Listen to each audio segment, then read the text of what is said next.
All right, we're about to dive into a really powerful conversation from a classic Buddhist text all about the perfection of wisdom. Now, this isn't just some abstract philosophy. It's really a practical guide to a question that I think a lot of us wrestle with. How do you live in the world without getting all tangled up in your own attachments? It all starts with looking at the true nature of reality. So, right at the heart of this ancient text is a question that feels so incredibly modern, right?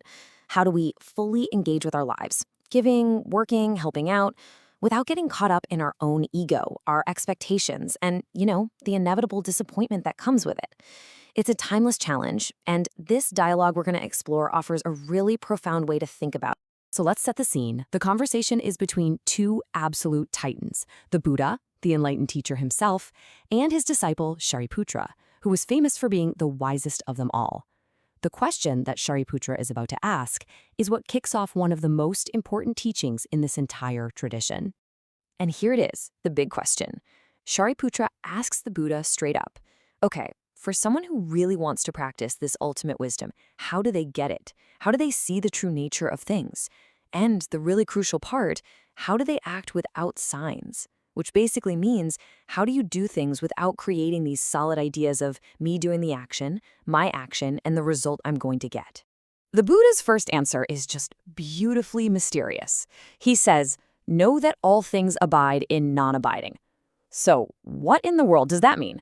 Well, it's pointing into a fundamental truth. Nothing has a fixed, permanent place to live.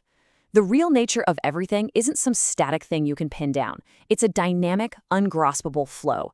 And believe me, this one idea is the key that unlocks everything else. Okay, so how do you actually practice an idea as mind-bending as non-abiding? The Buddha doesn't just leave it as some lofty concept. He breaks it down into what are called the 6 perfections, or pāramitās.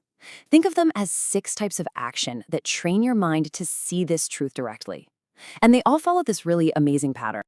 And here is where we see that powerful pattern just pop up again and again. For every single one of these perfections, the Buddhist systematically takes apart the ego. Take giving, for example. When you practice it perfectly, you see that there's no separate you who's the giver, no separate them who's the receiver, and not even a separate thing that's the gift. It's all just one interconnected event. The same logic applies to morality, patience, effort, concentration, all of it.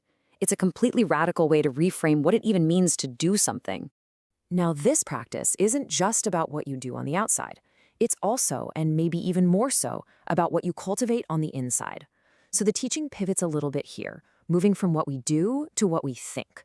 It shows us how to shape our own inner world to line up with this wisdom. And the sheer scope of this is just vast. I mean, the text doesn't just list 1 or 2 positive thoughts. It lays out a whole curriculum for the mind, a whole series of contemplations that are designed to completely transform your entire view of the world, piece by piece. This is just a small sample of that mental training. You start with the foundations, right? Thinking about the Buddha, his teachings, the Dharma, and the community of practitioners.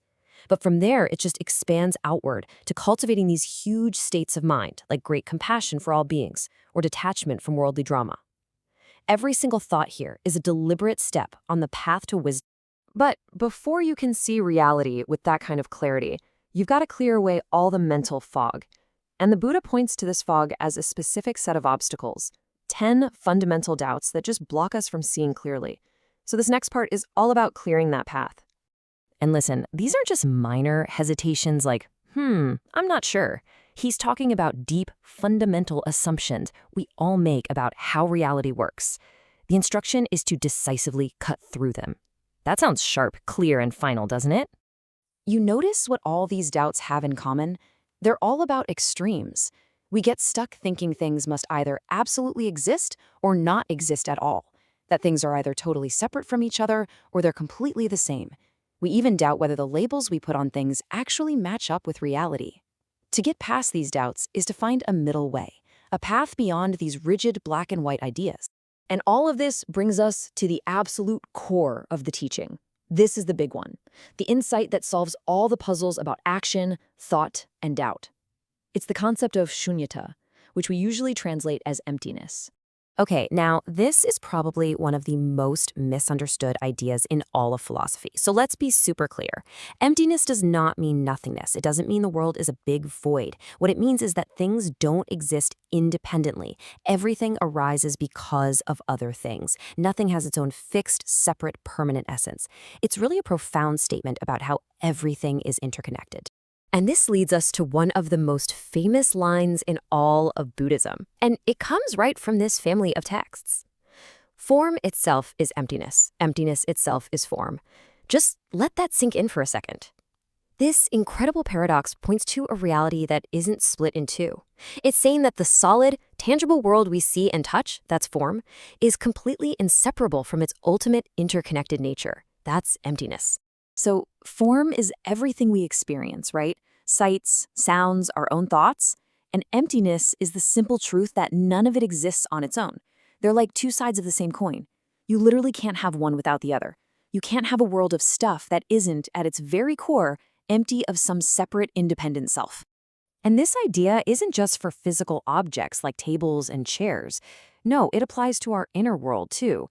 Our feelings, our perceptions, our random thoughts, even the very consciousness that's experiencing all of it, they are also empty of a permanent, standalone self. They are constantly arising, changing, and passing away based on conditions. And this brings us right back to where we started. Remember Śāriputra's question? How do you act without signs? Well, by understanding emptiness, you realize that all those fixed signs and names we plaster onto reality are just our own convenient labels. When you see this directly, you can act freely. You can act compassionately without being trapped by the illusion that there's a separate you doing it all. That is the perfection of wisdom. So, the final question is really for you to think about. If everything, and that includes you, is fundamentally interconnected, constantly changing, and lacks any kind of permanent, isolated core, what does that change about how you see the world? And maybe more importantly, what does it change about how you choose to live in it?